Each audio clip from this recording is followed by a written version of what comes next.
தமிழ்நாடு அரசோட 9ஆம் வகுப்பு டெக்ஸ்ட் புக்கில் பார்ட் 3 வீடியோ தான் வந்து பார்க்க போகிறோம். ஆல்ரெடி நம்மளோட சேனலில் வந்து அப் டு 1லேருந்து 6 சாப்டர்ஸ் 9th புக்கில் வந்து கவர் பண்ணியாச்சு. இன்றைக்கி நம்ம 7, 8, 9 இந்த 3 சாப்டர்ஸ் தான் வந்து இந்த பார்ட் 3 வீடியோவில் வந்து கவர் பண்ண போகிறோம். வாங்க வீடியோக்குள்ளே போகலாம்.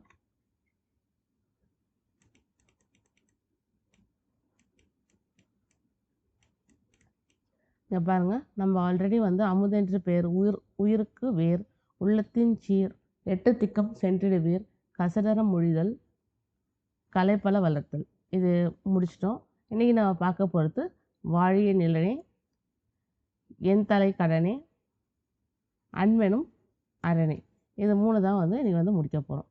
ஓகேங்களா? வாங்க லெசன்ஸ்குள்ளே போயிடலாம். 7th lesson.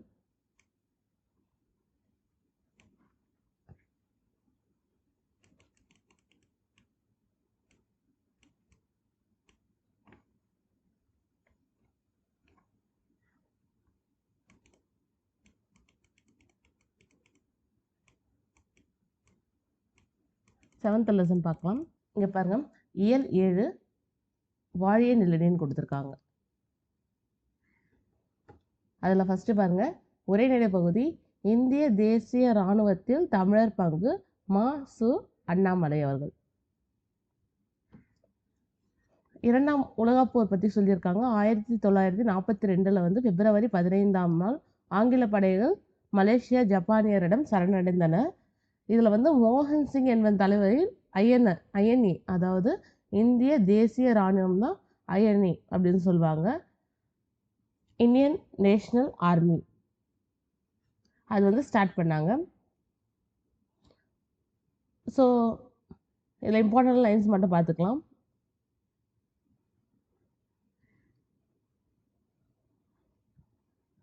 நேதாஜி சுபாஷ் சந்திர போஸ் இந்திய தேசிய இராணுவத்தின் பொறுப்பை ஏற்க 91 நாட்கள் நீர்மூழ்கி கப்பலில் பயணம் செய்து ஜெர்மனியில் இருந்து சிங்கப்பூர் வந்தடைந்தார் அப்படின்னு கொடுத்துருக்காங்க. 1943 ஜூலை 9ஆம் நாள் வந்து பதவியேற்றார். அவர் உரையாற்றிய மாநாட்டில் டெல்லி நோக்கி செல்லுங்கள், டெல்லி சலோ என்ற போர் முழக்கம் செய்தார். இவரின் வேண்டுகோள் அவரது அனைவரது மனதிலும் பசுமரத்தாணி போல பதிந்தது. இது வந்து மரபு தொடர் வந்து கேட்பாங்க. பசுமரத்தாணி அப்படின்னு சொல்லும்போது நிலை பெற்று நல்லா ஆழமாக பதியதுன்னு சொல்லுவாங்க இல்லையா, ஆழமாக பதியது தான் வந்து பசுமரத்தாணி போல் அப்படிங்கிற மரபில் வந்து சொல்லுவாங்க. அடுத்தது இந்த பாக்ஸ் பாருங்கள். நேதாஜி தமிழ் வீரர்களை பாராட்டி, நான் மறுபடியும் பிறந்தால் ஒரு தென்னிந்திய தமிழனாக பிறக்க வேண்டும் என்று கூறியிருக்கிறார். யாருன்னா பசும்பொன் முத்துராம லிங்கனார். அதே மாதிரி தமிழ்நாட்டில் பெரும்படையை யார் உருவாக்குறாங்க அந்த ஐஎன்ஏக்கு அப்படின்னு பார்த்தீங்கன்னா பசும்பொன் முத்துராமலிங்கனார் அவர்கள். இந்திய தேசிய இராணுவ படை தலைவராக இருந்தவர் தில்லான் அவர்கள். அவர் என்ன சொல்லியிருக்காருன்னா, இந்த லைன் ரொம்ப இம்பார்ட்டன்ட், அதாவது இந்திய தேசிய இராணுவத்தின் இதயமும் ஆன்மாவும் தமிழர்கள் தான் என்றார். தெரியுமால பாருங்க, வான்படை பிரிவை பற்றி கொடுத்துருக்காங்க. இந்திய தேசிய இராணுவத்தில் 45 வீரர்கள் நேதாஜியால் தேர்வு செய்யப்பட்ட வான்படை தாக்குதலுக்காக சிறப்பு பயிற்சி பெறுவதற்கு ஜப்பானில் உள்ள இம்பீரியல் மிலிட்ரி அகாடமிக்கு அனுப்பி வைக்கப்பட்டுள்ளனர். அந்த 45 பேர் கொண்ட பயிற்சி பிரிவின் பெயர் தான் டோக்கியோ கேடட்ஸ் அப்படின்னு சொல்கிறாங்க. போர் சூழலுக்கு நடுவில் இந்திய தேசிய இராணுவ வீரர்கள் டோக்கியோ நோக்கி செல்வது ஒரு சவாலாக இருந்தது. பர்மாவிலிருந்து காட்டு வழியாக பயணம் செய்து சயாம் மரண ரயில் பாதையை கடந்து அங்கிருந்து படகு வழியாக தப்பி சென்ற பழைய கப்பல் ஒன்றில் ஏறி சீறு மலைகள் சிக்கி தவித்து முடிவில் ஜப்பானிய கியூசு தீவை அடைந்தனர். அந்த தீவு கடற்படையின் வசம் இருந்தது. காலை 5 மணிக்கு எழுந்து 3 கல் தூரம் ஓட வேண்டும். அப்போது குளிர் சுழியத்துக்கு கீழ் இருக்கும். உதடுகள் வெடித்து வலி தாங்க முடியாது. பனிப்புகை படர்ந்த மைதானத்தில் ஓடுவார்கள். 3 கல் தூரம் ஓடியதும் 5 நிமிடங்கள் ஓய்வு, பிறகுதான் சிறப்பு பயிற்சிகள். அதை முடித்துக்கொண்டு அவசரமாக குளித்து தயாராகி வர வேண்டும் அப்படின்னு பசுப்பொன்னையா வந்து அவரோட மடலில் வந்து சொல்லியிருக்காரு. ஓகேங்களா? அடுத்தது மகளிர் படை உருவாக்கம் பாருங்க. இந்திய தேசிய இராணுவத்தில் ஜான்சி ராணி என்ற பெயரில் பெண்கள் படை உருவாக்கப்பட்டது. இதன் தலைவர் யாருன்னா டாக்டர் லக்ஷ்மி அவர்கள். இப்படையில் தமிழ் பெண்கள் பெரும்பாலும் பங்கேற்றனர். இவர்கள் தலை சிறந்த தலைவர்கள் யாருன்னா ஜானகி, ராஜாமணி முதலியோர் விளங்கினர். நேதாஜி அமைத்த தற்காலிக அரசில் கேப்டன் லட்சுமி, சிதம்பரம் லோகநாதன் முதலான தமிழர்கள் அமைச்சர்களாக இருந்தார்கள் அப்படின்னு சொல்கிறாங்க. அதுக்கு அடுத்தது பாருங்கள், தமிழக மக்கள் துணையின் போராடி நேதாஜி கண்டு ஆங்கிலேய பிரதமர் சர்ச்சில் கோபம் கொண்டார். இந்த லைன் இம்பார்ட்டன்ட். மலேசியாவில் உள்ள தமிழர் ரத்தம் நேதாஜியின் மூளையில் கட்டியாக உள்ளது என்று சர்ச்சில் கூறினார். இது யார் சொன்னதுன்னு கேட்பாங்க, சர்ச்சில் அவர்கள். அதுக்கு நேதாஜி, இந்த தமிழினம்தான் ஆங்கிலேயர்களை அழிக்கும் என்று பதில் கூறினார். நேதாஜியின் பொன்மொழிகள் பார்க்கலாம். அநீதிகளுக்கும் தவறான செயல்களுக்கும் மன ஒப்ப இடம் தருதல் மிகப்பெரிய குற்றமாகும். நீங்கள் நல்வாழ்வை தந்தே ஆக வேண்டும் என்பதுதான் காலத்தால் மறையாத சட்டமாகும். எந்த விலை கொடுத்தாவது சமத்துவத்துக்கு போராடுவதே மிகச்சிறந்த நற்குணமாகும் சொல்லியிருக்காரு. மனதை மலர வைக்கும் இளங்கதிரவன் வைகரை பொழுது வேண்டுமா, அப்படியானால் இரவில் இருண்ட நேரங்கள் வாழ கற்றுக்கொள் அப்படி சொல்லி. இது ரெண்டும் நேதாஜி அவர்களோட பொன்மொழிகள். இங்கே பாருங்க, நேதாஜியின் பொன்மொழி. விடுதலையினால் உண்டாகும் மகிழ்ச்சியும் சுதந்திரத்தினால் உண்டாகும் மனநிலையும் வேண்டுமா, அப்படியானால் அதற்கு விலையுண்டு வாழ்வது அவற்றுக்கான விலை துன்பமும் தியாகமும்.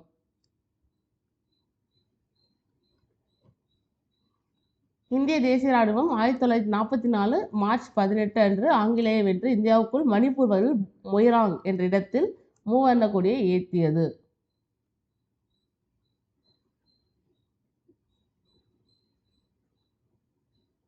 இங்கே பாருங்க, 1944 ஆண்டில் 18 வயதான ராமு என்பவர் தூக்கிலிடப்பட்டார். அவர் தூக்கிலிடக்கும் முதல் நாள் இரவு, நான் என் உயிரை கொடுப்பதற்கு கொஞ்சமும் கவலைப்படவில்லை, ஏனென்றால் நான் கடவுளுக்கு எதிராக ஒன்றும் செய்யவில்லை என்று கூறினார். அதே மாதிரி அப்துல் காதர் அப்படிங்கிறவர் வாழ்வின் பொருள் தெரிந்தால்தான் மனிதன் மேல்நிலையை அடைவான், நாட்டிற்காக உயிர் நீத்த முழு நிலையை போன்ற தியாகிகள் முன்பு நாங்கள் மெழுகுவர்த்திகள் தான் அப்படின்னு சொல்லியிருக்காரு. நூல் எழுதி பார்க்கலாம். பேராசிரியர் மாசு அண்ணாமலை இந்திய தேசிய இராணுவம் தமிழர் பங்கு என்ற நூலுக்காக தமிழக அரசின் பரிசு பெற்றவர். இவர் தலைமையில் அணுகப்பட்ட குறும்படங்கள் சர்வதேச அளவில் பரிசுகள் பெற்றன கொடுத்துருக்காங்க. அடுத்தது சீவக சிந்தாமணி, நம்மளுக்கே தெரியும், திருத்தக்க தேவர் அவர்கள் காப்பிய இலக்கியம் இது.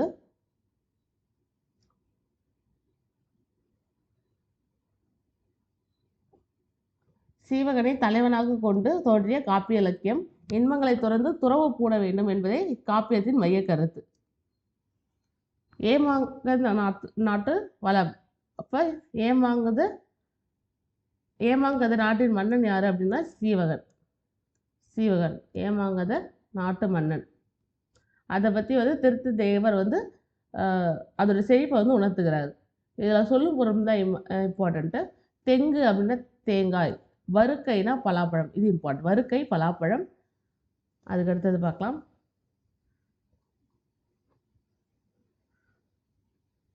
மால் வரைனா என்னன்னா மலை, மால் அப்படின்னா பெரிய மலை, ஓகேங்களா. அடுத்தது மறுப்பு அப்படிங்கிறது கொம்பு, வெறி அப்படிங்கிறது மனம், கழனினா வயல், செடினா சிறந்த.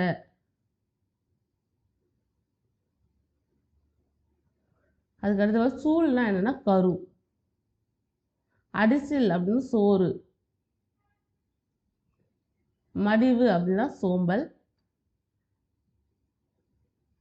நற்றவம் அப்படின்னா பெருந்தவம், வெற்றம் அப்படிங்கிறது வெற்றி. இங்கே பாருங்க, சீவக சிந்தாமணியில் மொத்தம் 13 இலமங்கள் கொடுத்துருப்பாங்க. நாமக்கல் இலம்பகம், கோவிந்தையார் இலம்பகம், காந்தர்வ தத்தையார் இலம்பகம், குணமாலையார் இலம்பகம், பதுமையார், கேமசரியார், கனகா மாலையார், விமலையார், சுரமஞ்சியார், மண்மகள், பூமகள், இலக்கணையார், முத்தி இலம்பகம். கடைசி இலக்கணம் முத்தி இலக்கியம். ஸ்டார்ட் பண்ணுறது நாமகள் இலம்பகம் ஸ்டார்ட் ஆகும். அடுத்தது இதை பார்க்கலாம். இலக்கண குறிப்பு. நற்றவங்கிறது நன்மை குற்றதாவங்கிறத பிரிக்கலாம். பண்பு தொகை. செய்கோலம்ங்கிறது வினைத்தொகை. தேமாங்கனினா இது இம்பார்ட்டன்ட். தேன் போன்ற மாங்கனி, அப்போ போன்றன்னு வந்தால ஓமை தொகை. இறைஞ்சிங்கிறது வினையச்சம். கொடியனர் இடைக்குறை. நூல் எழுதி பார்க்கலாம். சீவக சிந்தாமணி 50 காப்பியங்கள் ஒன்று. இது விருத்தப்பகலால் முதல் காப்பியமாகும். இளமகம் என்பது இதன் உட்பிரிவு. 13 இளமகை கொண்டுள்ள நூல் மனநூல் எனவும் அழைக்கப்படுகிறது. நாமக்கல் இளமகத்தில் நாட்டு வளம் என்ற பகுதியில் பாடப்பகுதி அமைந்துள்ளது. இதன் ஆசிரியர் திருத்தக்க தேவர் சமண சமயத்தை சார்ந்தவர். இன்சுவை மிக்க இலக்கியமும் இயற்ற முடியும் என்ற நிறுவன வகையில் இக்காப்பியத்தை இயற்றினார். இவரது காலம் 9ஆம் நூற்றாண்டு. சீவக சிந்தாமணி பாடுவதற்கு முன்னதாக நரிவேத்தம் என்ற நூலை இயற்றியவர் திருத்தக்க தேவர். அடுத்தது பாருங்க, முத்தொள்ளாயிரம் கொடுத்துருக்காங்க. முத்தொள்ளாயிரம்னா மூவேந்தர்களை பற்றி பேசுறது. சேரன், சோழன், பாண்டியன் பற்றி பேசுறது தான் வந்து முத்தொள்ளாயிரம். இதோட ஆசிரியர் பேர் வந்து நம்மளுக்கு வந்து தெரியாது. சேர நாட்டை பற்றி கொடுத்துருக்காங்க. அல்லல் பழனத்து அறக்காமல் வாய விழ. இது வந்து அல்லல் அப்படிங்கிறது சேரு, வெறி அப்படிங்கிறது அஞ்சு, பார்ப்பு அப்படிங்கிறது குஞ்சு. இது என்ன அணி என்பதை தற்குறிப்பேற்ற அணி. புலவன் வந்து அவரோட கருத்தை வந்து அது மேலே ஏற்றி சொல்கிறது, இயல்பாக நடக்கிற விஷயத்து மேலே அவரோட இலக்கியத்தை ஏற்றி சொல்கிறது தான் வந்து தற்குறிப்பேற்ற அணி அப்படின்னு சொல்லுவாங்க. அடுத்தது சோழ நாடை பற்றி சொல்லியிருக்காரு. காவல் உழவர் களத்து அகத்து போர் ஏரி. போரை பற்றி சொல்கிற கருத்து வந்து சோழ நாடு. இதை பாருங்க, இது என்ன அணி அப்படின்னா ஓமை அணி. அதுக்கு அடுத்தது பாண்டிய நாடு. பாண்டிய நாட்டில் வந்து முத்தை வந்து சொல்கிறாரு. முத்த வெண்கொடையான் நாடு. நந்து அப்படிங்கிறது சங்குன்னு அர்த்தம், கமுகுனா பாக்கு, முத்தம்ங்கிறது முத்து. என்ன அணி அப்படின்னா ஓமை அணி. இவங்க சேர நாட்டில் வந்து செவ்வான் நல்ல வளமிக்க நாடு அப்படிங்கிற மாதிரி சொல்லியிருக்காரு. செவ்வாம்பல்கள் மெல்ல விரிந்தன அப்படின்னு சொல்லியிருக்காரு. நெக்ஸ்ட்டு நெற்போர், நெல் அதிகம் அறுவடை செய்யும் நாடு என்ன நாடுனா சோழ நாடு. முத்துக்கள், சங்குகள் இதை போட்டு அமைஞ்சிருக்கிற எந்த நாடு அப்படின்னு கேட்டால் அது வந்து பாண்டியனது நாடு. வெண்கொடை, இளங்கமுகு இதெல்லாம் வந்து பண்புத்தொகை. கொல்யானை, குவிமுட்டுலாம் வினைத்தொகை. வெறி, ஈ வந்தால் சொல்லிசை அளவிடை. அடுத்தது நூல் எழுதி பாருங்க. வெண்பாவினால் எழுதப்பட்ட நூல் முத்தொள்ளாயிரம். மன்னர்களின் பெயர்களை குறிப்பிடாமல் சேர, சோழ, பாண்டியன் என்று பொதுவாக பாடுகிறது. 3 மன்னர்கள் பாடப்பட்ட நூல் 900 பாடல்கள், அதுதான் முத்தொள்ளாயிரம் அப்படின்னு சொல்கிறாங்க. முத்தொள்ளாயிரம் என்று பெயர் பெற்றது. நூல் முழுமையாக கிடைக்கவில்லை. புறத்திரட்டு நூலில் 108 செய்யுள்கள் கிடைத்துள்ளன. அவை முத்தொள்ளாயிரம் என்று பெயர் பதிவிட்டுள்ள ஆசிரியரின் பெயரை அறிய முடியவில்லை. இவர் 5ஆம் நூற்றாண்டை சேர்ந்தவராக கருதப்படுகிறார். சேர நாட்டை அச்சமில்லாத நாடு எனவும், சோழ நாட்டை போர்க்கள சிறப்புடைய நாடாகவும், பாண்டிய நாடு முத்துரை நாடாகவும் காட்டுகிறார். அதுக்கு அடுத்தது மதுரை காஞ்சி, மாங்குடி மருதனார். மதுரை காஞ்சி எழுதியது வந்து மாங்குடி மருதனார். மதுரை காஞ்சி அப்படிங்கிறது 10 பாட்டுன்னு சொல்லப்படுற 17 மேற்கணக்கு நூல்களில் வந்து ஒன்று.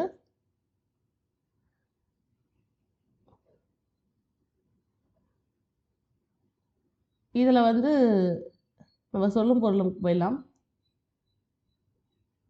இம்பார்ட்டன்ட் தெரியுமா பாருங்க. பொறிமயிர் வாரணம், கூட்டுரை, வயமா, புலியோடு குழும அப்படிங்கிற அடிகள் வந்து மதுரை காஞ்சியில் இடம்பெற்றிருக்கு. என்ற அடிகள் மூலம் மதுரையில் வனவிலங்கு சரணாலயம் இருந்த செய்தி மதுரை காஞ்சி மூலம் அறியலாம். புரிசை அப்படிங்கிறது என்னன்னா மதில், அணங்குனா தெய்வம், புழைனா சாளரம், முன்னியர்னா கடல், பனை 3 சொல்லினா முரசு, கயம்னா நீர்நிலை, ஓவுனா ஓவியம், நியமம்னா அங்காடி. இலக்கண குறிப்பு பார்க்கலாம். ஓங்கிய ஏ வந்ததால பெயரெச்சம், நிலைய ஈ வந்தாலும் வந்து சொல்லிசை அளபடை, குழாத்து இந்த ஆ வந்தால் செய்யுளிசை அளபடை. இப்போ ஈ வந்தால் வந்து சொல்லிசை அளபடை, அப்படின்னு வந்துச்சுன்னா உங்களுக்கு வந்து அது வந்து செய்யுளிசை அளபடை. வாயில் இல்வாயில்ங்கிற மாதிரி வரணும், இல்வா அப்படிங்கிற மாதிரி வரணும். அப்போ வாயில்ங்கிறது இலக்கண போலி. மாக்கால் மா வந்தாலும் ஒரு சொற்றொடர். முழங்கிசை இமிழிசைங்கிறது தான் வினைத்தொகை. நெடுநிலை முன்னீர் தான் பண்பு தொகை. மகிழ்ந்தோர் வந்து வினையால் அனைப்பெயர். நூல் வெளி பாருங்க. 10 பாட்டு நூல் ஒன்று மதுரை காஞ்சி. காஞ்சி என்ன பொருள்னா நிலையாமை. இது இம்பார்ட்டன்ட். மதுரையின் சிறப்புகளை பாடுவது, நிலையம் பற்றி கூறுவது மதுரை காஞ்சி. இது 782 அடிகளை கொண்டது. நீண்ட நூல், ஓகேங்களா. பெரிய நூலா 782 அடிகளை கொண்டது. அவற்றுள் 354 அடிகள் மதுரை பற்றி சிறப்பித்து கூறுகின்றன.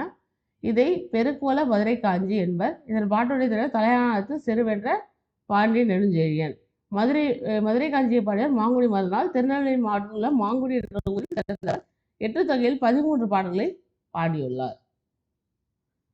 அடுத்தது பாருங்க, சண்டை அப்படின்னு கொடுத்துருக்காங்க.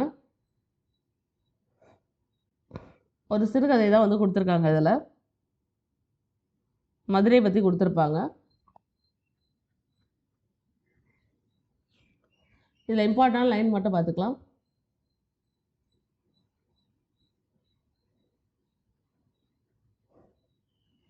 இப்போ பாருங்க நாலங்காடி அல்லங்காடி. பகலில் இயங்குவது வந்து நாலங்காடின்னு சொல்லுவாங்க. இரவில் இயங்குவது அங்காடி. அல் அப்படின்னா என்ன அப்படின்னா இரவு அப்படிங்கிறது வந்து பொருளாக வரும். அடுத்தது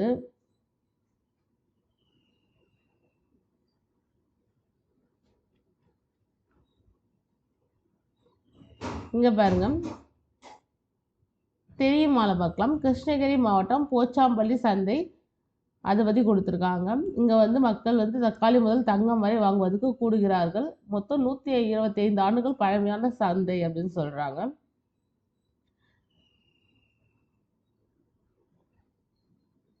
தெரியுமால பார்க்கலாம். இன்றைக்கு தமிழகத்தில் அனைத்து ஊர்களிலும் வார சந்தைகளும் மாத சந்தைகளும் குறிப்பிட்ட அளவு சில பொருட்களை மட்டும் விற்கல சந்தை மாலை நேர சந்தைகளும் நடந்த வண்ணம் உள்ளன.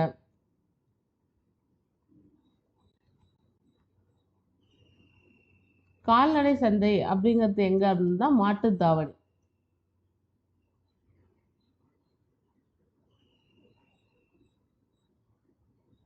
இங்க கொடுத்துருக்காங்க பாருங்க. மணப்பாறை அப்படின்னு சொல்லும் போது மாட்டுச்சந்தை, அய்யலூர்னா ஆட்டுச்சந்தை, ஒட்டச்சத்திரம் அப்படின்னு சொன்னா காய்கறி சந்தை, நாகர்கோயில் தோவாலைனா பூச்சந்தை, ஈரோடு ஜவுளிச்சந்தை, கடலூருக்கு பக்கமாக காராமணி குப்பம் அப்படின்னு சொன்னால் அது வந்து கருவாட்டு சந்தை, நாகப்பட்டினம் மீன் சந்தை. இது வந்து இம்பார்ட்டன், இதை வந்து பார்த்துக்கோங்க. மணப்பாறை அப்படிங்கிறது மாட்டுச்சந்தை, அய்யலூர்னா ஆட்டுச்சந்தை, ஒட்டஞ்சத்திரம் காய்கறி சந்தை, தோவாலைனா பூச்சந்தை, ஈரோடு ஜவுளிச்சந்தை, காராமணி குப்பம் கருவாட்டு சந்தை, நாகப்பட்டினம்னா மீன் சந்தை அப்படின்னு சொல்லி கொடுத்துருக்காங்க. அடுத்தது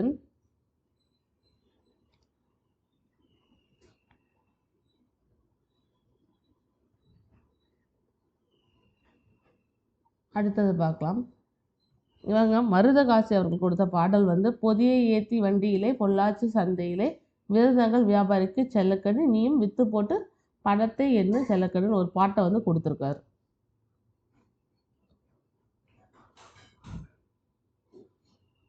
இலக்கணத்தில் வந்து ஆகு பெயர் பற்றி சொல்லியிருக்காங்க. ஆகு பெயரை பற்றி இலக்கணத்தில் வந்து சொல்லியிருக்காங்க. ஆகு பெயர் அப்படின்னா என்ன அப்படின்னு சொன்னீங்கன்னா இங்கே பாருங்க, ஆகு பெயர்னா ஒன்றரை இயற்பெயர் அதனோடு தொடர்புடைய மற்றொன்றுக்கு தொன்று தொட்டு ஆகி வருவது தான் ஆகு பெயர் அப்படின்னு சொல்கிறாங்க. இது மொத்தம் 16 வகையாக வந்து கிளாஸிஃபை பண்ணுறாங்க.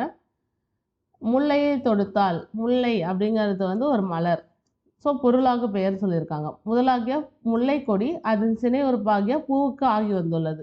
முல்லையை தொடுத்தால் அப்படிங்கிறது அந்த பூ, முல்லை பூ வந்து சொல்கிறாங்க. அப்போ பொருளாக பெயர். வகுப்பறை சிரித்தது, வகுப்பறைங்கிறது மாணவர்களை கொண்டது, அப்போ இடவாக பெயர் அப்படின்னு சொல்கிறாங்க. கார் அறுத்தான், காருக்குது ஒரு கார்காலம் சொல்லுவாங்களே அது. அந்த டைமில் வந்து அவன் அறுவடை செஞ்சாங்கிறது இது வந்து காலவாகு பெயர். அடுத்தது மறிக்கொழுந்து நட்டான். மறிக்கொழுந்து அப்படிங்கிறது வந்து ஒரு உறுப்பு, ஒரு பூ, செடி, ஓகேங்களா. அப்போ சினையாக பெயர். மஞ்சள் பூசினாங்கிறது பண்பு பெயர். மஞ்சள்ங்கிறது ஒரு வண்ணம். வற்றல் தின்றான் தொழிலாகு பெயர். சாப்பிட்டான் அப்படிங்கிறதுக்கு வந்து வற்றல். நெக்ஸ்ட்டு வானொலி கேட்டு மகன், வானொலிங்கிறது ஒரு கருவி, இப்போ கருவியாக பெயர். பைங்குள் வளர்ந்தது, பைங்குள் அப்படிங்கிறது ஒரு விளைச்சல், அதை பற்றி சொல்கிறது காரியவாகு பெயர். பைங்குள் வளர்ந்தது அப்படின்னு சொல்கிறாங்க. அடுத்தது வந்து அறிஞர் அண்ணாவை படித்திருக்கிறேன், கர்த்தாவாகு பெயர். அறிஞர் அண்ணாங்கிறது கர்த்தாவாகு பெயர். ஒன்று பெற்றால் ஒளிமயம் என்றது, ஒன்றுங்கிறது எண்ணளவை. 2 கிலோ கொடு எடுக்கலவை, எடுக்கிறோம் இல்லையா, அது வந்து 2 கிலோ கொடு. அரை லிட்டர் வாங்க, லிட்டர் அப்படிங்கிறது முகத்தல் அளவை, அளக்கிறது. 5 மீட்டர் நீட்டல் அளவை. இந்த மாதிரி வந்து 16 வகைப்படம் அப்படின்னு சொல்லியிருக்காங்க. அதுக்கு அடுத்தது பாருங்க,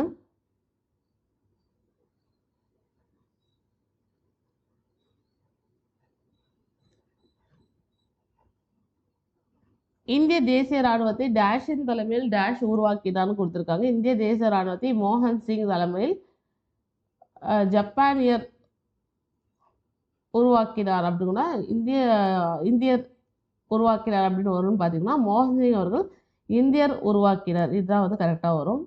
சொல்லும் பொருளும் பார்க்கலாம். வருக்கை, இருக்கை, அல்லல், சேரு. இப்போ சொல்லும் பொருளும் அல்லல்னா சேருன்னு பச்சோம். இந்த புல் அப்படிங்கிறது வந்து பறவை அப்படின்னு வந்துடும். இந்த புல் தான் தாவரம். மடிவுனா சோர்வுன்னு பார்த்தோம். வறுக்கைனா பலாப்பழம் அப்படின்னு பார்த்தோம். அடுத்து இளங்கமுகு. இளங்கமுகுங்கிறது வந்து பண்புத்தொகை, செய்கொள்ளும் வந்து வினைத்தொகை. நச்சிலைவேல் கோக்கோதை நாடு, நல்யானை கோக்கிலி நாடு. நச்சிலைவேல்ங்கிறது சோழ நாடு, நல்யானை கோக்கிலி நாடு அப்படிங்கிறது சேர நாடு. அடுத்தது பாருங்க, இந்திய தேசிய இராணுவ படை தலைவர் தில்லான் இந்திய தேசிய இராணுவத்தின் இதயமும் ஆத்மாவும் தமிழர்கள் தான் என்றார். இந்திய தேசிய இராணுவத்துக்கு வலு சேர்த்த பெருமை உரியவர்கள் தமிழர்கள். ரெண்டுமே சரியா இருக்கு. கூற்று காரணம்.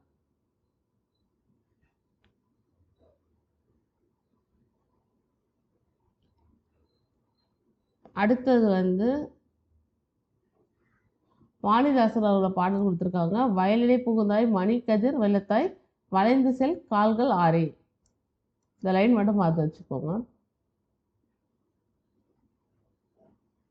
அடுத்தது கலைச்சொல் அறிவோம் பாருங்க. இந்திய தேசிய இராணுவம், இந்தியன் நேஷனல் ஆர்மி.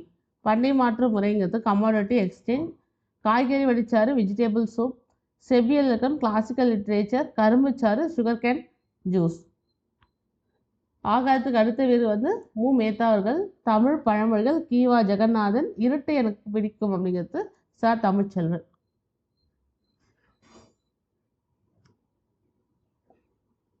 அதுக்கு அடுத்தது 7, 8 பார்க்கலாம். என் தலை கடனே.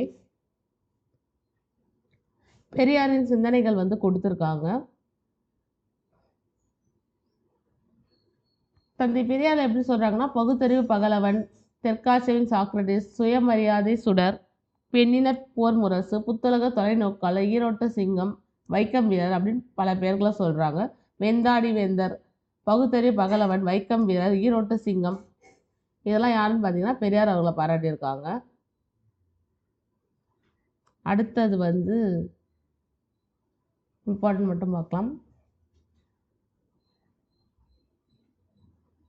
சமூக வளர்ச்சிக்கு கல்வி மிகப்பெரிய கருவியாக கருதியவர் யார் அப்படின்னு பார்த்தீங்கன்னா பெரியார் அவர்கள்.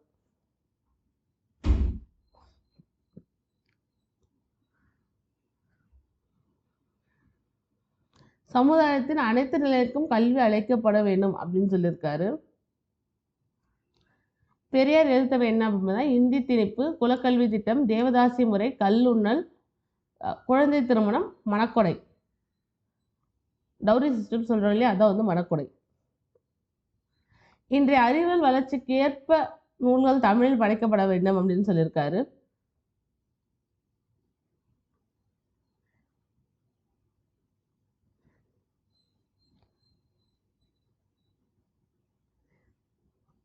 எழுத்து சீர்திருத்தமும் செஞ்சிருக்காரு.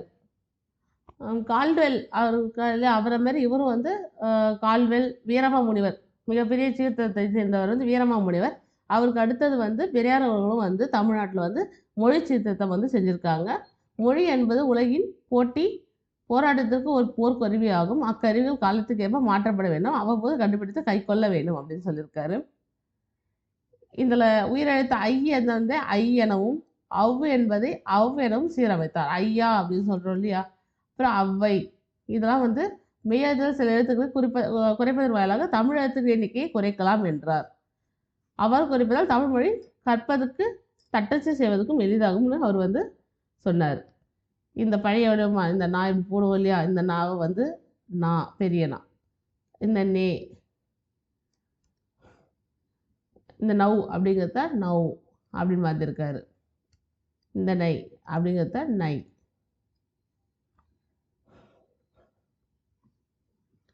இதை வரி வடிவம் அப்படின்னு சொல்லுவாங்க. வரி வடிவம் உருவாக்கினார். இதை வந்து 1978 வந்து தமிழ்நாடு அரசு வந்து நடைமுறைப்படுத்தியது. பெரியார் விதித்த விதிகள் கல்வியிலும் வேலைவாய்ப்பிலும் இடஒதுக்கீடு, பெண்களுக்கான இடஒதுக்கீடு, பெண்களுக்கான சொத்துரிமை, குடும்ப நலத்திட்டம், கலப்பு திருமணம், சீர்திருத்த திருமண ஏற்பு. அவர் பேசுறது என்னன்னு பார்த்தீங்கன்னா பெண் விடுதலை பற்றி தான் பேசியிருப்பாரு. வேலைவாய்ப்பு 50 விழுக்காடு இடம் பெண்களுக்கு ஒதுக்கப்பட வேண்டும் அப்படின்னு சொல்லியிருப்பாரு. அனைவரும் சிக்கனத்தை கடைபிடிப்பது கட்டாயம் அப்படின்னு சொல்லியிருப்பார். தெரியுமால பாருங்க, 1938 நவம்பர் 13 வந்து சென்னை பெண்கள் மாநாட்டில் ஈவேராவுக்கு பெரியார் பட்டம் வழங்கப்பட்டது. யார் கொடுத்துருப்பாங்க அப்படின்னா தர்மாம்பாள் அவர்கள் வந்து கொடுத்துருப்பாங்க மாதிரி சொல்லியிருப்பாங்க. 27/6/1970 யுனெஸ்கோ மன்றம் அப்படிங்கிற அமைப்பு வந்து பெரியாரை வந்து தெற்கு ஆசியாவின் சாக்ரட்டிஸ் என்று பாராட்டி பட்டம் வழங்கியது. பெரியாரின் இயக்கமாகவும் தோற்றுவித்த இயக்கம் சுயமரியாதை இயக்கம் 1925 என்னென்ன இதழ் எழுதுனா குடியரசு, விடுதலை, உண்மை, ரிவோல்ட்டுங்கிற ஆங்கில இதழ். அதாவது பகுத்தறிவு, புரட்சி அப்படின்னு உண்மை அப்படின்னு உண்மை வந்து 1970 லாஸ்ட்டில் வந்து இதழ். ஃபஸ்ட்டு ஸ்டார்ட் பண்ணது குடியரசு ஸ்டார்ட் பண்ணியிருப்பார்.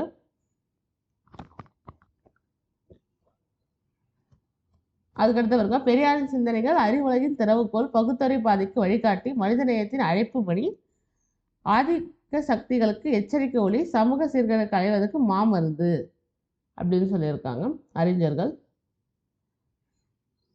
இது இம்பார்ட்டன்ட். தூய தொண்டு செய்து பழுத்தப்படும் தூயதாடி மார்பில் விழும். யார் பாராட்டிருக்காருன்னா புரட்சி கவி பாரதிதாசன் அவர்கள். யாரை பாராட்டிருப்பாருன்னா பெரியார் அவர்களை. ஒளியின் அழைப்பு. ஒளியின் அழைப்புங்கிறது வந்து பிச்சமூர்த்தி அவர்கள். பிச்சமூர்த்தி அவர்கள்.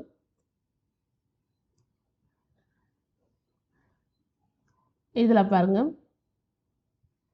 விண் அப்படிங்கிறது வானம், ரவிங்கிறது கதிரவன், கமுகுங்கிறது பாக்கு.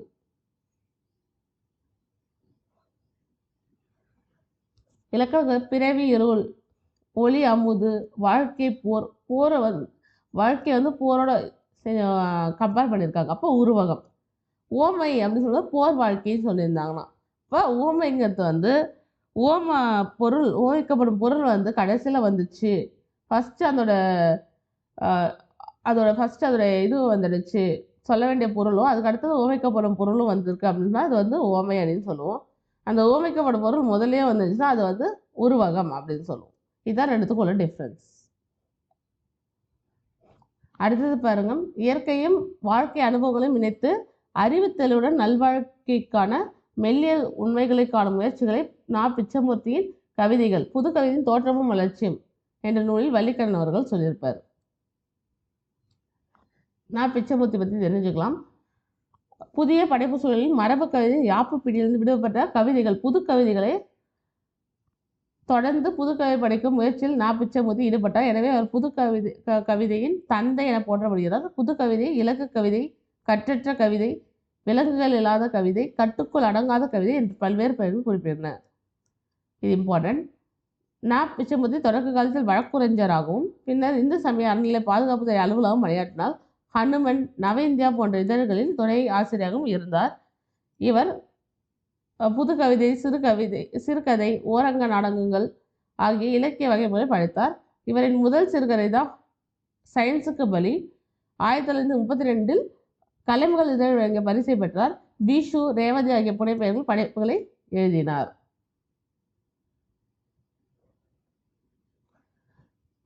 தாவோ தே ஜங் லாவோட்ஸ் அவர்களது.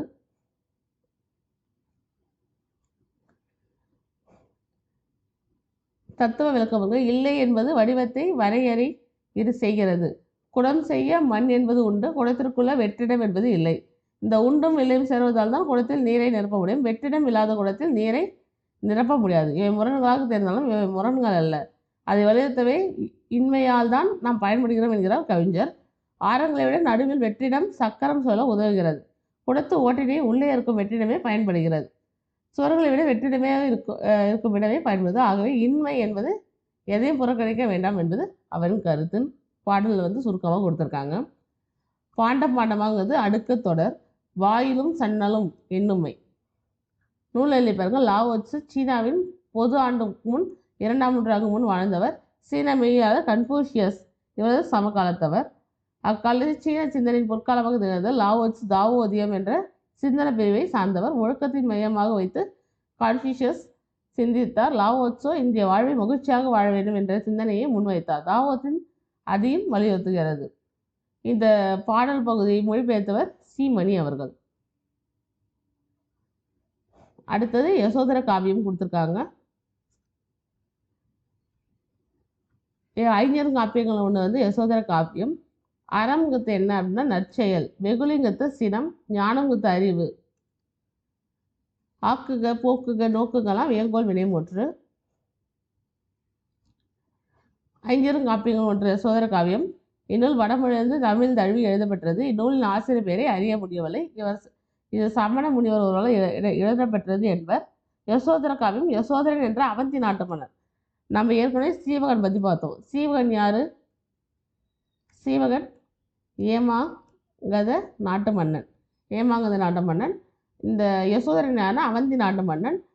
இந்நூல் 5 சர்க்கங்களை கொண்டது. பாடலிங்கே 320 எனவும் 330 எனவும் கருதுவர். நெக்ஸ்ட் மகருக்கு எழுத கடிதம். நான் முத்துக்குமார் அவர்கள் சிறுகதை கொடுத்துருக்காங்க. இதில் இம்பார்ட்டன்ட் லைன்ஸ் மட்டும் பார்த்துக்கலாம்.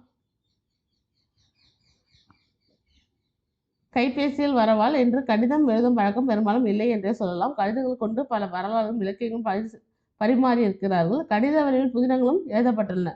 தாக்கூர், நேரு, டி.கே.சி. வல்லிக்கண, பேரறிஞர் அண்ணா, மு. வரதராசனார், கு. அழகிரிசாமி, கி. ராஜநாராயணன் முதலால் கடித வரிவில் இலக்கியங்களை படைத்துள்ளனர். கடிதங்கள் மூலமாக அவங்க இலக்கியத்தை படைச்சிருக்காங்கன்னு சொல்றாங்க. யாப்பிலக்கணம் கொடுத்துருக்காங்க. இங்க பாருங்க, யாப்பிலக்கணம்னா என்ன அப்படின்னு பார்த்தீங்கன்னா, கவிதை இயற்றும் முறைகளை கூறும் இலக்கணம் தான் யாப்பிலக்கணம்னு சொல்றாங்க. அதுல மொத்தம் 6 உறுப்புகள் இருக்கு. எழுத்து, அசை, சீர், தலை, அடி, தொடை அப்படின்னு சொல்லுவாங்க. எழுத்து அப்படிங்கிறது 3 வகைப்படும். குறில், நெடில், ஒற்று அப்படின்னு சொல்றாங்க. அசை அப்படின்னா எழுத்துக்களால் ஆனது அசை. எழுத்து அடுத்தது அசைன்னு சொல்றாங்க. ஓரெழுத்தோ 2 எழுத்தோ நிற்பது அசை. அதை நேரிசை, நிறையசைன்னு சொல்லுவாங்க. இங்க பாருங்க, தனிக்குறில். இது தனிக்குறில் ஒரு ஒற்றெழுத்து, மெய் எழுத்து தான் இது. தனி நெல்னா ஒரு நெடில் எழுத்து, ஒற்றுனா அது கூட ஒரு ஒற்றெழுத்து, மெய் எழுத்து வர்றது. இது நேரிசை.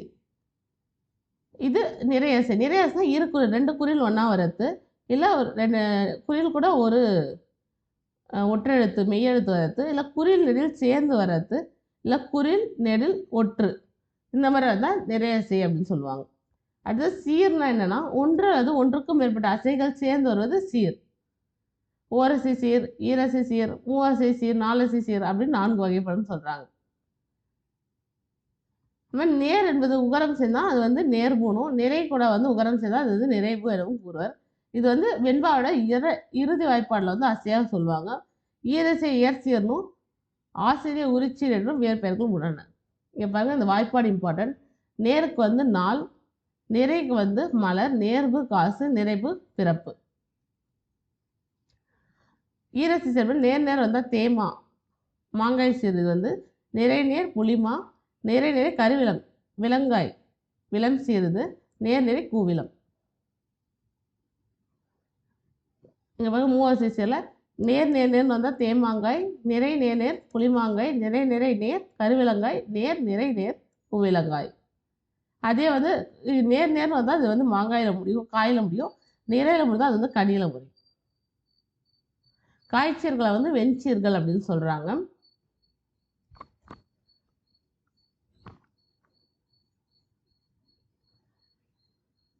இங்கே பிரிச்சிருக்காங்க பாருங்க. இங்கே பாருங்க, 2 குறில் எழுத்து ஒரு ஒட்டுறது. அப்போ இது நிறை.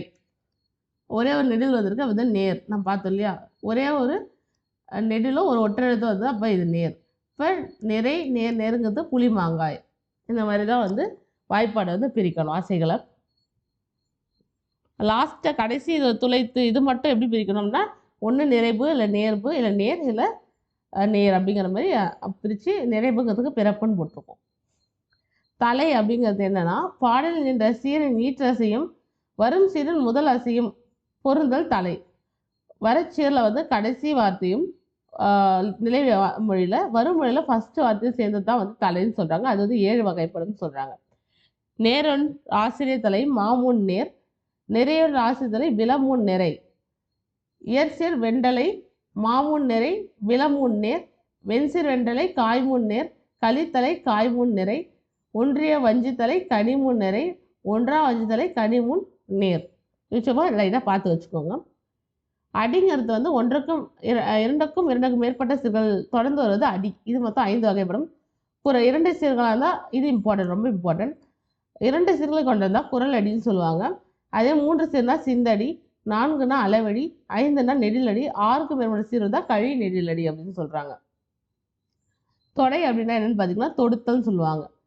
ஓகேங்களா. அடிகளோ சீர்களோ எழுத்துக்கள் ஒன்றுவது தொடை. தொடை என்பது செய்யுள் உறுப்பு. இங்க பாருங்க, மோனை, எதுகை, ஏய்பு, அளபெடை, முரண், இரட்டை, அந்தாதி, செந்தொடை என்ற 8 வகைகளாக உள்ளன. மோனை தொடைனா முதல் எழுத்து வந்து ஒரு பாடலில் வந்து ஒன்றி வர்றது. எக்ஸாம்பிள் இங்கே பாருங்க, ஒன்றொன்றி தந்த பொருளையும் மற்றும் ஓர் ஒன்றொன்றி இந்த 2 அடியிலையும். எதுக்குங்கிறது 2வது சீர். திறன் அல்ல தற்பிழை செய்யணும். நோன் வந்து அரண் அல்ல செய்யாமல் இருந்தது. ஏபுங்கிறது வந்து அடியோச்சீரம் ஒன்றி அமைவது. வானரங்கள் கனி கொடுத்து மந்தியோடு கொஞ்சும், மந்தி சிந்து கனிகளும் வான்கவிகள் கெஞ்சும், கொஞ்சம் கெஞ்சும் இந்த மாதிரி வர்றது ஏபுன்னு சொல்லுவாங்க.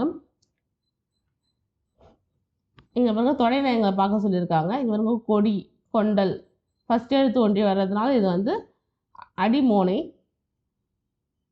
அதுக்கடுத்து இந்த சீர் எதுகை சீர் எதுகை கண்ட தண்டலை அப்படிங்கிறது ஓடும் தேடும் சொல்லிட்டு ஏபுல வந்துடும். அதுக்கு அடுத்தது பார்க்கலாம். இங்கே பாருங்க, கூற்று பெரியார் உயிர் எழுத்துக்கள் ஐ என்பதை ஐயனவும் அவு என்பதை அவ்வளவும் சீரமைத்தால் சில எழுத்துக்கள் குறைப்பதன் வாயிலாக தமிழ் எழுத்து எண்ணிக்கையை குறைக்கலாம் என்று எண்ணினார். ரெண்டுமே வந்து கரெக்டு தான். கொடுத்துருக்காங்க, சில எழுத்துக்களை குறைப்பதன் வாயிலாக தமிழ் எழுத்துக்கள் எண்ணிக்கையை குறைக்கலாம் என்று தமிழ் எழுத்துக்கள் எண்ணிக்கை குறைக்கலாம்னு நினைச்சாருன்னு சொல்லியிருக்காங்க. ஸோ ரெண்டும் வந்து கரெக்டு தான். கூற்று காரணம் இரண்டுமே சரி. பெரிதுங்கிறதுக்கு என்ன வாய்ப்பாடுன்னு கேட்டிருக்காங்க. பெரிது அப்படிங்கிறது இங்கே பாருங்கள், 2 குறில் எழுத்து வந்து ஒன்றா பிரிச்சிடலாம். அப்போ இந்த நிறை ப்ளஸ் நேர்னு வரும். நிறை நேர் அப்படிங்கிற மாதிரி வந்துச்சுன்னா என்ன, நேர்னா நாள், நிறை நேர்னா மலர்.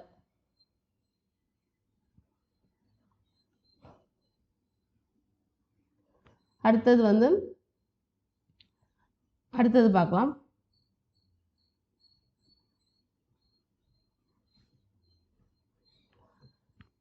உமர் கய்யாம் அவர்களோட பாடல் கொடுத்துருக்காங்க. இருத்தலின் சமுத்திரம் அந்த பேரில் வந்தது அப்படின்னு சொல்லியிருக்காங்க. அது மட்டும் லைட்டாக பார்த்து வச்சுக்கோங்க. குமரகுருபரோட பாடல் வந்து திங்கள் முடி சுடிமாலை சூடுமாலை தென்றல் விளையாடு மலை, பொதிய மலை பற்றி கொடுத்துருக்காங்க. பொறுத்துக்களை கொடுத்துருக்காங்க பாருங்க. நேர் நிறைங்கிறது என்ன வரும், நிறை நேருங்கிறது என்ன வரும் அப்படின்னு சொல்லி கொடுத்துருக்காங்க. நம்மளுக்கு தெரியும், இந்த நிறை அப்படின்னு வந்தாவே அது வந்து கடியில் வந்துடும் அப்படின்னு சொல்லிட்டு, இந்த மாதிரி நேர் அப்படின்னு வந்தாவே அது வந்து காயில் வந்துடும் அப்படின்னு சொல்லிட்டு, நிறை அப்படிங்கிறது என்ன, நிறை அப்படிங்கிறது என்ன, நேர் 3ஆவது வரது என்ன அப்படிங்கிறது தேமாங்காயாக வரும். இதெல்லாம் வந்து நமக்கு ஏற்கனவே தெரிஞ்சது தான். ஓகேங்களா. நிறைன்னு வந்து கூவிலம், நேர் வந்து கருவிலம். இதை நம்ம பிரிச்சிடலாம். எழுத்து சீர்திருத்தம் அப்படிங்கிறது ரீஃபார்மிங் த லெட்டர்ஸ். மெய்யியல் அப்படிங்கிறது ஃபிலாசபி தத்துவம். ஏபு தொடங்கிறது ரைம். எழுத்துரு ஃபாண்ட். அசைங்கிறது சிலபல்.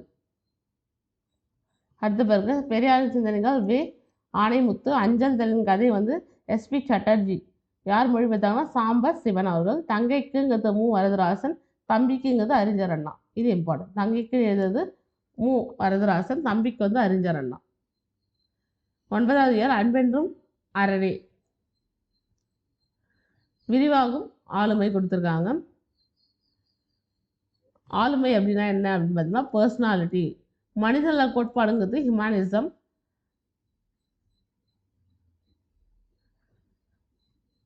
கன்னியன் பூங்கா பாடல் தான் வந்து யாதும் முறை யாவரும் கேள்வி. இது வந்து புறநானூரில் வந்து கொடுத்துருக்காங்க. புறம் யாதரும் நாடாமல் ஊறாமல் என்னொருவன் சாந்தனும் கல்லாதவாறு திருக்குறள் சொல்லியிருப்பாங்க.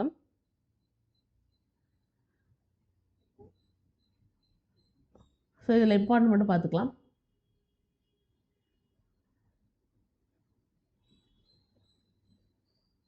இது இம்பார்ட்டன்ட். பூட்கையில் லோன் யாக்கை போல அப்படின்னு புறநானூரில் வந்து புலவர் ஆளுந்தர் கிழார் வந்து சொல்லியிருப்பார். இப்போ பூட்கை அப்படிங்கிறது என்னன்னா குறிக்கோள்.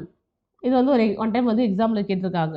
பூட்கைனா என்ன அப்படின்னு சொல்லும் போது குறிக்கோள். என் கடன் மழை செய்து கிடப்பதே.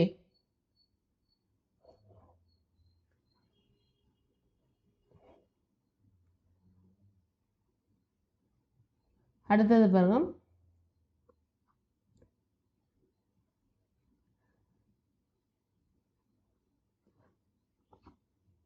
அடுத்தது பார்க்கலாம். படுதுறை வையம் பாத்திய பண்பேங்கிறது தொல்காப்பியர் வந்து சொல்லியிருக்காரு.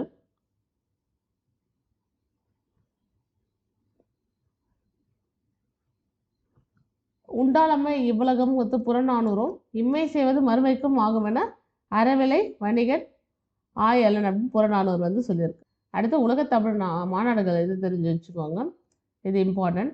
1966 கோலாலம்பூர் மலேசியா, 1967 சென்னையில், 1970 பாரிஸ், 1974 யாழ்ப்பாணம், 1984 வந்து மதுரையில் நடந்திருக்கு, 1987 திருப்பி கோலாலம்பூரில், 1983 மொரீஷியஸ், 1995 வந்து தஞ்சாவூரில் நடந்திருக்கு. செம்மொழி மாநாடு எங்கே நடந்தால் 2010 கோவையில் நடைபெற்றது. ஸோ இது ஒழுங்காக தெரியல, நான் ஒரு வாட்டி சைடில் எழுதுகிறேன், அது பார்த்துக்கோங்க. 1966 கோலாலம்பூர், 1968 வந்து எங்கே நடந்திருக்கு அப்படின்னா சென்னை. இது வந்து அண்ணா தலைமையில் நடந்திருக்கு 2வது மாநாடு. 1970 வந்து பாரிஸ், 1974 யாழ்ப்பாணம், 1984 மதுரையில் நடந்திருக்கும். 1987 வந்து கோலாலம்பூர், 1984 மொரீஷியஸ், 1995 வந்து தஞ்சாவூர்.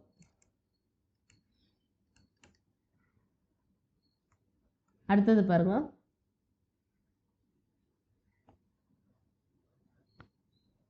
நிறைய புறநானூறு கோட்ஸ் கொடுத்து இது எந்த நூல் அப்படிங்கிற மாதிரி கேட்பாங்க. அதனால தான் வந்து இதெல்லாம் படிச்சது ரொம்ப இம்பார்ட்டன்ட் சொல்கிறேன். இமயத்து கோடு உயர்ந்தன்ன தம் இசை நட்டு தீது இல் யாக்கையோடு மயத்தல் தவத்தலையே. இவங்க இமயத்தீண்டி இன்குரல் பயிற்றி கொண்டல் மாமழை பொழிந்த நுண்பல துளிரும் வாழிய பலவே.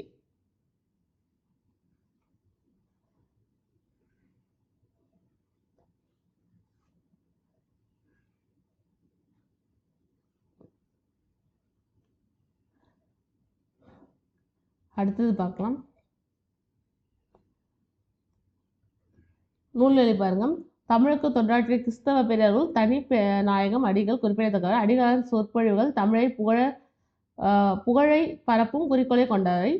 இலங்கையில் யாழ் பல்கலைக்கழகத்திலும் அவர் ஆற்றிய பஸ்கர் நினைவு அறக்கட்டளை சொற்பொழிவு பாடமாக இடம்பெற்றது. தம் சொற்பொழிவாளராக உலகம் முழுவதும் தமிழின் புகழை பரப்பினார். அகில உலக திறனாய்வு மன்றம் உருவாகும், உலக தமிழரசு நிறுவனம் உருவாகும் இவர் காரணமாக இருந்தார். இவர் தொடங்கிய தமிழ் பண்பாடு என்ற இதழ் இன்று வரை வந்து கொண்டிருக்கிறது. தமிழ் பண்பாடு யார் எழுதியிருக்காங்க கேட்டிருப்பாங்க, தனி நாயகம் பிள்ளை அவர்கள்.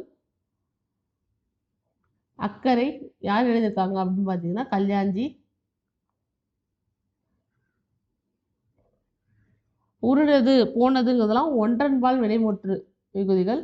சரிந்து அப்படிங்கிறது வினையச்சம். அனைவரும் தான் முற்றுமை. அடுத்த பிறகு கல்யாணி இயற்பெயர் தான் கல்யாண சுந்தரம். சிறுகதை, கவிதை, கட்டுரை, புதினம் எழுதலில் தொடர்ந்து எழுதியுள்ளார். வண்ணதாசன் என்ற பெயரில் கதை இலக்கியங்களும் பங்களிப்பு செய்தவர். புலரி, முன்பின், ஆதி, அந்நியமற்ற நதி, மணல் ஆகியவை மணல் உள்ள ஆறு ஆகியவை அவரின் கவிதை நூல்கள் சில. இவை தவிர அகமும் புறமும் என்ற கட்டுரை தொகுப்பும் வெளிவந்தது. பல கடிதங்கள் தொகுப்பட்டு சில இறங்குகள் சில பறவைகள் என்ற பெயரில் வெளிவந்தது. கலைக்க முடியாத ஒப்பனைகள், தோட்டத்து வெளியிடும் சில பூக்கள், உயரப்பறத்தல், ஒளியிலே தெரிவது உள்ளிட்ட இவரது குறிப்பிடத்தக்க சிறுகதைகள். ஒரு சிறு இசை என்ற சிறுகதை தொகை இவருக்கு 2016ஆம் ஆண்டு சாகித்ய அகாடமி விருது வழங்கப்பட்டது. ஐக்கிய கவிதைகள் கொடுத்துருக்காங்க. குறுந்தொகை, பாலை பாடிய பெருங்கடிகோ, நசை பெரிது உடையார் நல்களும் நல்குவர். இந்த பாடல் வந்து பாலை பாடிய பெருங்கடுகோ அவரோட பாடல். தலைவன் விரைந்து வருவான் என்று தோழி தலைவியை ஆற்றுப்படுத்திய பாடல் வந்து இது. நசை அப்படிங்கிறது என்னன்னு கேட்பாங்க, விருப்பம். பிடிங்கிறது பெண் யானை, இம்பார்ட்டன்ட். வேழம்ங்கிறது ஆண் யானை, வேழம் பிடி. யாங்கிறது ஒரு வகை மரம், பாலினத்தில் வளவது, மொழிக்கும் மொழிது உரிக்கும், ஆறுங்கிறது வழி. கலை ஈ வந்தால் சொல்லி செயலப்படை. பெருங்கை மென்சினைங்கிறது பண்பு தொகை. பொலிக்கும்ங்கிறது செய்யும் என்ற வினைமுற்று. பிடிப்பசி அப்படிங்கிறது வந்து 6ஆம் வேற்றுமை தொகை. அன்பின பலவின் பால் வினைமுற்று விகுதி. எட்டுத்தொகை நூல் ஒன்று குறுந்தொகை. இது தமிழர் வாழ்வின் அகப்பொருள் நிகழ்வுகளை கவிதையாக்கி சொல்வது. கடவுள் வாழ்த்து நீங்களாக 401 பாடல்களை கொண்டது. இப்பாடல்கள் 4 அடி சிற்றலியும் 8 அடி பேரலியும் கொண்டவை. 1914 சௌரி பெருமாள் அரங்கனார் முதலாக இந்நூலை பதிப்பித்தார். நமக்கு பாடமாக வந்து 37வது பாடல். இப்பாடலின் ஆசிரியர் பாலை பாடிய பெருங்கடிகோ சேர மரபை சேர்ந்தவர். கலித்தொகையில் பாலை திரிய பாடியவர் பாலை பாடிய பெருங்கடுகோ என்று அழைக்கப்படுகிறார். தாய்மைக்கு வரச்சொல்லி சு. சமுத்திரம் அவர்கள். இதில் வந்து நூல்வெளி மட்டும் படிச்சிருக்கலாம். வளத்தம்மா அப்படின்னு சொல்லி ஒருத்தவங்க வெளி கொடுத்துருக்காங்க. இது அவ்வளோ நமக்கு இம்பார்ட்டன்ட் கிடையாது. நூல்வெளி பாருங்க. சு. சமுத்திரம் திருநெல்வேலி மாவட்டம் திப்பணம் பட்டியை சேர்ந்தவர். தமது பெயரை போலவே ஆழமான விரிவும் வளமும் கொண்டவர். 300க்கும் மேற்பட்ட சிறுகதையை எழுதியுள்ளார். வாடாமல்லி, பாலைப்புறா, மண் சுமை, தலப்பாகை, காகித உறவு போன்ற புகழ்பெற்ற சிறுகதை தொகுப்புகள். வேரில் பழுத்த பலா இது வந்து சு. சமுத்திரம் அவர்கள் எழுதிய புதினம். இதுக்கு சாகித்ய அகாடமி விருதும் குற்றம் பார்க்கில் என்றது சிறுகதை தொகுதி தமிழக அரசின் பரிசையும் பெற்றுள்ளன. அடுத்து அணி இலக்கணம் கொடுத்துருக்காங்க. இலக்கணத்தில் அணினா என்னன்னு பார்த்தீங்கன்னா அழகுன்னு சொல்லுவாங்க. செய்யும் கருத்தை அழகுபடுத்துவது அணி. சொல்லாலும் பொருளாலும் அழகுபட எடுத்துவது அணி இலக்கணமாகும். ஓமை அணி அப்படிங்கிறது மற்ற அணிகள் ஓமையிலிருந்து கிளைத்ததாகவே உள்ளன. மலர் பாதம் மலர் போன்ற பாதம். இப்போ பாதத்துக்கு மலருங்கிறது ஓமையாக சொல்லியிருக்காங்க. இப்போ பாதம்ங்கிறது ஓமையம் பொருள், மலருங்கிறது ஓமை, போன்றங்கிறது ஓம வரும். இனிய உளவாக இந்நாள் கனியிருப்ப காய்க்கவன் தற்று இதுவும் வந்து ஓமை அணி தான். உருவக அணி அப்படிங்கிறது கவிஞன் தன் ஒரு பொருளை சிறப்பிக்க எண்ணி அதன் ஓமையாகவும் வேறொரு பொருளை ஒன்றுபடுத்தி கூறுவது. அப்போ ஓமையும் என்னும் இரண்டும் ஒன்றே என்று தோன்றுவது உருவக அணி. பிறகு இன்சொல் விலை நிலமா ஈதலை வித்தாக இந்த பாடல் வந்து கொடுத்துருக்காங்க உருவக அணிக்கு. இன்சொல்ங்கிறது நிலமாகவும், வன்சொல்ங்கிறது கலையாகவும், வாய்மகத்து எருவாகவும், அன்பு நீராகவும், அறம் கதிராகவும் உருவகப்படுத்துவது. உயிரில்லாத ஒரு பொருளை வந்து உயிர் கொடுத்து இது பண்ணுறது உருவக அணி அப்படின்னு சொல்லுவாங்க. பின்வரும் நிலை அணி. முன்னர் அந்த சொல்லோ பொருளோ மீண்டும் மீண்டும் வருவது பின்வரும் நிலை. இது மூன்று வகைப்படும். ஒரு சொல் திரும்ப திரும்ப வந்தால் அது சொல் பின்வரும் நிலை. பொருள் வந்தால் பொருள் பின்வரும் நிலை. ரெண்டுமே சேர்ந்து வரும்போது சொற்பொருள் பின்வரும் நிலை அணி அப்படின்னு சொல்லுவாங்க. சொல்லுங்கிறது வந்த சொல்லி மீண்டும் மீண்டும் வருவது. துப்பாருக்கு துப்பாய, துப்பாக்கி, துப்பாருக்கு துப்பா, தூ மலை அப்படின்னு சொல்லியிருக்காங்க. ஆனால் எல்லாத்துக்கும் வந்து என்ன பொருள்னா வேறு பொருள் தரும். ஒரே சொல்லாதான் வேறு பொருள் தருவது. துப்பு என்ற சொல் வேறு பொருள்களில் வந்துள்ளது. துப்பா இருக்குது அப்படின்னு சொல்லும்போது உண்பா இருக்குது. துப்புங்கிறது நல்ல உணவு அப்படிங்கிற பொருள் வந்தது. பொருளுங்கிறது முன்னால் அந்த பொருளே பல இடங்கள் வருது. அவிழ்ந்தன தோன்றி அளந்தன காயா நெகிழ்ந்தன நேர்முகை முல்லைன்னு கொடுத்துருக்காங்க. அடுத்தது கேடில் விழுச்செல்வம் கல்வியோருக்கு மாடல மற்ற எவை. அது செல்வங்கிற பொருளில் மாடு ஆகிய 2 சொற்களுமே செல்வத்தை குறிக்கின்றன. சொற்பொருள் பின்வருனா முன்னர் அந்த சொல்லும் பொருளும் பல இடங்களில் வருவது. எல்லா விளக்கும் விளக்கல்ல சான்றுக்கு பொய்யா விளக்கே விளக்கு. விளக்குன்றது ஒரே பொருளை பல முறை வந்ததுனால இது சொற்பொருள் பின்வரும் நிலையறை. வஞ்ச புகழ்ச்சி அணி வந்து பழிப்பது போல புகழ்வது போல பழிப்பதும் அப்படின்னு சொல்லுவாங்க. இவங்க தேவர் அணையர் கயவர் அவர் தான் மேவன செய்தொழுகலாம். கயவர்களும் தேவர்களும் ஒப்பானவர்கள் தான் என்று புகழப்படுவது போல தோன்றினாலும் கயவர்கள் இழிந்த செயல்களை செய்வர் என்ற பொருளை குறிப்பால் உணர்த்துகிறது. அப்போ புகழ்வது போல பழிப்பது. பாரி பாரி என்று பல ஏற்றி ஒருவர் புகழர் சென்னா புலவர். இது வந்து வஞ்ச புகழ்ச்சி அணி. பாரி இகழ்வது போல தோன்றாலும் பாரிக்கு நிகராக கொடுப்பாரில்லை என்று புகழ்கிறது இந்த பாடல். என்ன அணின்னு கேட்டிருக்காங்க. இதை வந்து நீங்கள் படித்து பாருங்க. பார்த்திங்கனாலே உங்களுக்கு வந்து சரி. அடுத்தது கோடு. கோடுனா என்ன அப்படின்னு பார்த்தோம். கோடுனா மலை உச்சி. கோடுனா வரைன்னு சொன்னோம் இல்லையா அது. வண்ணதாசனுக்கு சாகித்ய அகாடமி விருது பெற்ற நூல் என்னன்னா ஒரு சிறு இசை. யாமரம் எந்த நிலத்தரம்னா பாலை. கேடில் விழுச்சலும் கல்வி ஒருவருக்கு மாடல்ல மற்ற அவை. பொருள் பின்வரும் நிலை. செல்வம் மாடு ரெண்டுமே ஒரே பொருளில் வரும். அடுத்தது பாருங்க.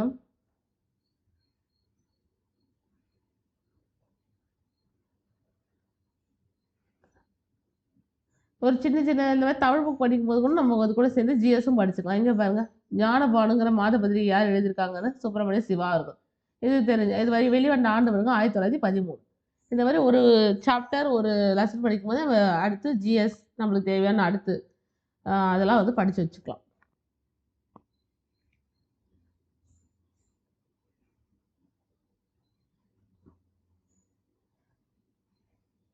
இங்கே பாருங்க, வெண்பாவிற்கு புகழேந்தி பரணிக்கோர் செயங்கொண்டான் விருத்தம் என ஒன்பாவிற்கு உயர்கம்பன் கோவை உலா அந்தாதிக்கு ஒட்டக்கூத்தன் கண்பாய கலம்பதற்கு இரட்டையர்கள் வசைப்பாட காலமேகம் பண்பாய பகசன்னம் படிக்காசு அளந்தோருக்கு பகர ஒண்ணாது பலபடை சொக்கநாத புலவர் சொல்லியிருக்கார்.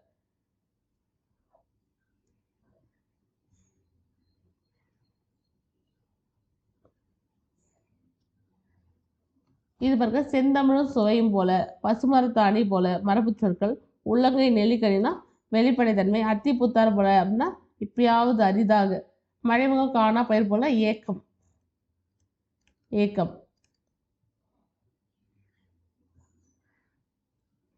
எத்துணையும் பேதம் உறாது எவ்வுயிரும் தம்முயிர் போல் எண்ணி பாடியவர் வள்ளலார்.